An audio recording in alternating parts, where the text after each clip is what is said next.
અને આગળ વાત કરવી છે રોંગ સાઈડના રાજાઓની। આ રોંગ સાઈડના રાજા એવા છે કે પોલીસ પણ એમની સામે કાર્યવાહી નથી કરતી।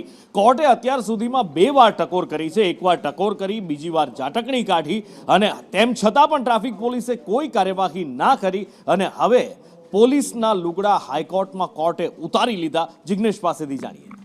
અનુપુર સૌ પ્રથમ તો પોલીસની કામગીરી ત્યારે શંકામાં આવી હતી કે હાઈકોર્ટના આદેશ થયો, હાઈકોર્ટે કડક શબ્દોમાં કહ્યું, ત્યારબાદ રોંગ સાઈડમાં વાહન ચલાવતા વાહન ચાલકો વિરુદ્ધ કાર્યવાહી કરવાની શરૂઆત કરવામાં આવી।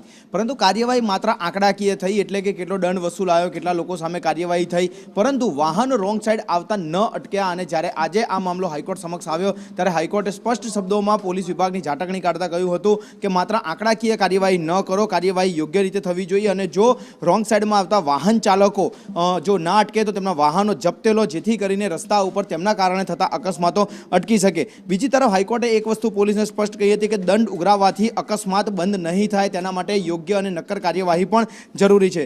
બીજી તરફ ક્યારેક પોલીસ હેલ્પલેસ બનતી હોય તેવું પણ હાઈકોર્ટે ટકોર કરી હતી, એટલે કે પોલીસ ક્યારેક લાચાર બની જતી હોય છે, તેના પણ ઘણા કારણો હોય છે। ક્યાંક પોલીસને કાર્યવાહી કરવી હોય છે તો તેમના ઉપરી અધિકારી તેમને કાર્યવાહી નથી કરવા દેતા, અથવા તો કોઈ એવા લોકોની કનડગત હોય છે કે જેના વિરુદ્ધ પોલીસ કાર્યવાહી નથી કરતી। બોપલમાં રહેતા જે લોકો છે તેના 50% ભાગ વાહનો પાર્ક જે થયેલા હોય છે રોડ ઉપર, તેને લઈને પણ હાઈકોર્ટે સ્પષ્ટ કહ્યું હતું કે આવા વાહનો હોય તો તેને હટાવવા જોઈએ અને આગામી સમયમાં જે સ્કૂલો એડોપ્ટ કરી અને દરેક જગ્યાએ જે પોલીસ સ્ટેશનો બનાવવાની વાત છે, જેથી કરીને લોકો સુધી નિયમો પહોંચે અને નાનપણથી જ આવા જે નિયમો છે તે લોકોના ધ્યાને આવે અને સાથે જ આવા ગુનાઓ ન થાય તે માટેનું પણ હાઈકોર્ટે ટકોર કરી હતી।